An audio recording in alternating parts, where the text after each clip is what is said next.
خان صاحب کی اپنے لوگوں نے خان صاحب کو پھنسایا ہے، یہ کسی اور کا قصور نہیں، جن کے اپنے لوگوں کا قصور ہے۔ اور اب وہی لوگ باہر جا کے کہیں گے کہ ہم خان کے سپاہی ہیں، ہم خان کے وکیل ہیں، ہم خان کے سفیر ہیں، ہمیں ووٹ دے۔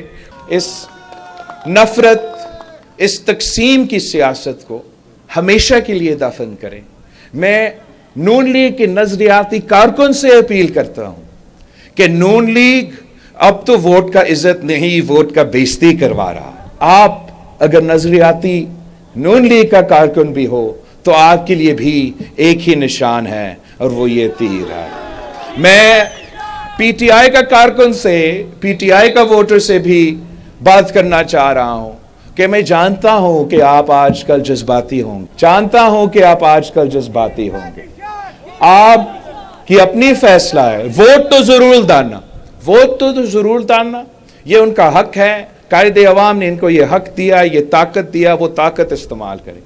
مگر اگر وہ کسی دوسری جماعت پہ اپنا ووٹ ضائع کرتے، یا اگر وہ کسی انڈیپینڈنٹ کینڈیڈیٹ پہ اپنا ووٹ ضائع کرتے ہیں، تو میاں صاحب نے چوتھی بار وزیر اعظم بننا ہے۔ اگر وہ اپنے ووٹ کسی انڈیپینڈنٹ پہ ضائع کرتے ہیں تو پھر ان کو معلوم ہے کہ پریس کانفرنس ہوگا، پریس کانفرنس کے بعد وہ کہیں گے کہ ہم نے بڑا سوچا اور ہم اپنے شہر کو ووٹ ڈالنا ہے۔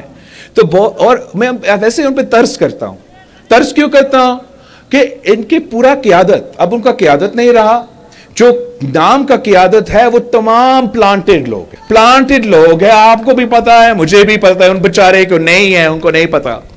یہ کیسے ہو سکتا ہے کہ خان صاحب کا پارٹی کا نشان کا کیس چل رہا ہے، چیف جسٹس آف پاکستان یہ کیس سن رہا ہے، اور ان میں سے ایک planted leader P T I کا کیس کا 2 دن پہلے اٹھ کے گالی دیتے ہیں چیف جسٹس کو، اور کہتا ہے یہ گالیاں میں نہیں، خان صاحب دلوا رہا ہوں۔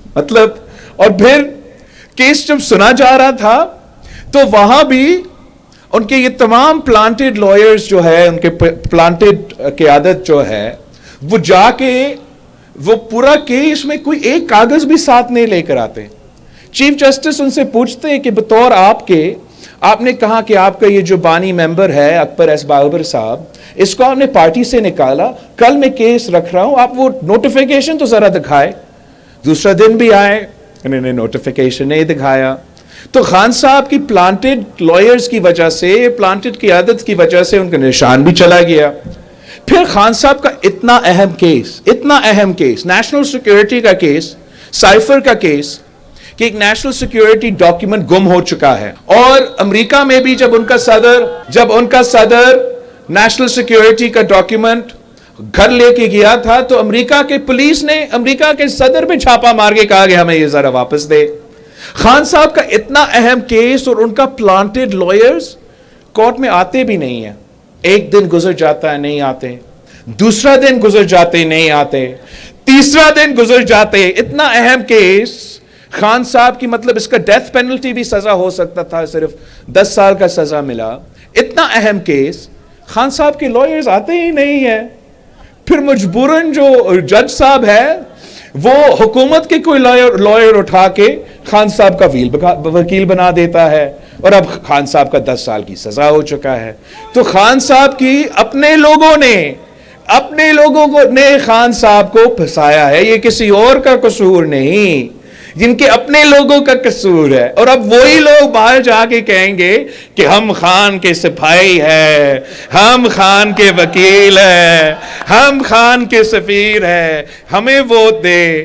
اور پھر جب وہ منتخب ہو جاتے ہیں، آپ میرے بات لکھ لو، منتخب ہو جاتے ہیں تو انہوں نے یہی دھوکہ خان کو پارلیمان میں بھی دینا ہے۔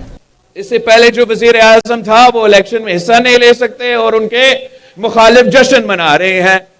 تو اس سے پہلے 2018 میں تب کبھی بھی وزیر اعظم کو موقع نہیں ملا کہ وہ الیکشن لڑ سکے، ان کے مخالف جشن منا رہے تھے۔ اس سے پہلے گیلانی صاحب آپ کا وزیر اعظم تھا، اس کو ایک خط نہ لکھنے پہ نہ اہل کیا گیا، اس کو الیکشن نہیں لڑنے دیا۔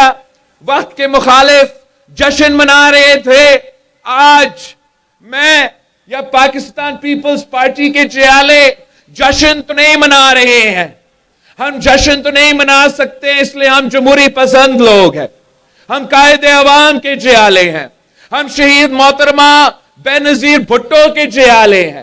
شہید بی بی نے ہمیں اس قسم کی سیاست نہیں سکھائی تھی، مگر ضرور میں ان سیاستدانوں کو کہنا چاہوں گا، وہ پرانے سیاستدانوں کو کہنا چاہوں گا جو یہی روایتی سیاست ہر 5 سال بعد کرتے ہیں. خان صاحب بھی یہی پرانی سیاست، تبدیلی کا وعدہ کر کے یہی پرانی سیاست، نفرت اور تقسیم کی سیاست کرتا آ رہا تھا. میاں صاحب بھی پہلی دفعہ وزیر اعظم بنا تو یہی نفرت اور تقسیم کی سیاست، دوسری دفعہ وزیر اعظم بنا تو یہی نفرت اور تقسیم کی سیاست، تیسری دفعہ وزیر اعظم بنا تھوڑا بریک کے بعد یہی نفرت اور تقسیم کی سیاست، چوتھی دفعہ خدا نہ خواستہ بن ہی جاتا ہے تو آپ کو یہی پرانی سیاست بھگتنا پڑے گا. میں ان تمام پرانے سیاستدان کو کہنا چاہ رہا ہوں کہ آپ پاکستان کے عوام کے ساتھ اس طریقے سے نہ کھیلے، اس ملک کی معیشت کے ساتھ اس طریقے سے نہ کھیلے. خان صاحب نے اس ملک کے نوجوانوں کو امید دلایا تھا کہ میں تبدیلی لے کر آؤں، لیکن جب وہ وزیر اعظم بنا تو وہ صرف اور صرف یو ٹرن کا سیاست کر. میاں صاحب نے وعدہ کیا کہ وہ ایک ریکنسیلیشن کا چارٹر آف ڈیموکریسی کے مطابق سیاست کرے گا، وہ ووٹ کا عزت کروائے گا. میں آج آپ سے پوچھتا ہوں، کیا وہ نون لیگ والے ووٹ کا عزت کر رہے ہیں؟ خان صاحب کہتا تھا کہ میں ان سب کو جیل میں ڈالوں گا. خان صاحب کہتا تھا کہ یہ بھی چور ہے، وہ بھی چور ہے، یہ بھی چور ہے. جو خان صاحب کے ساتھ تھا وہ تو فرشتے، جو خان صاحب کے مخالف تھے وہ تو چور. اب میں کیا کہوں؟ جشن تو نہیں مناؤں گا، مگر اتنا کہوں گا کہ خان صاحب کو خود توبہ کرنا چاہیے. خان صاحب کو احساس ہونا چاہیے اور میاں صاحب کے احساس ہونا چاہیے کہ آپ کو مکافات عمل کو اسی دنیا میں دیکھنا پڑے گا. پہلے میاں صاحب نے اپنے دور الحکومت میں جس طریقے سے شہید محترمہ بے نظیر بھٹو کے خلاف، بھٹو کی بیٹی کے خلاف جعلی کیسز بنائے تھے، سیاسی انتقام کرتا تھا، مکافات عمل یہ تھا کہ میاں صاحب کو خود اپنے بیٹی کے ساتھ اسی قسم کا انتقام کی سیاست دیکھنا پڑا. خان صاحب کہتا تھا کہ میں ان کو رلاؤں گا. خان صاحب نے تو حد کر دی، وہ تو سیاسی مخالفین کے بیٹیوں کو، سیاسی مخالفین کے بہنوں کو گرفتار کر رہا تھا.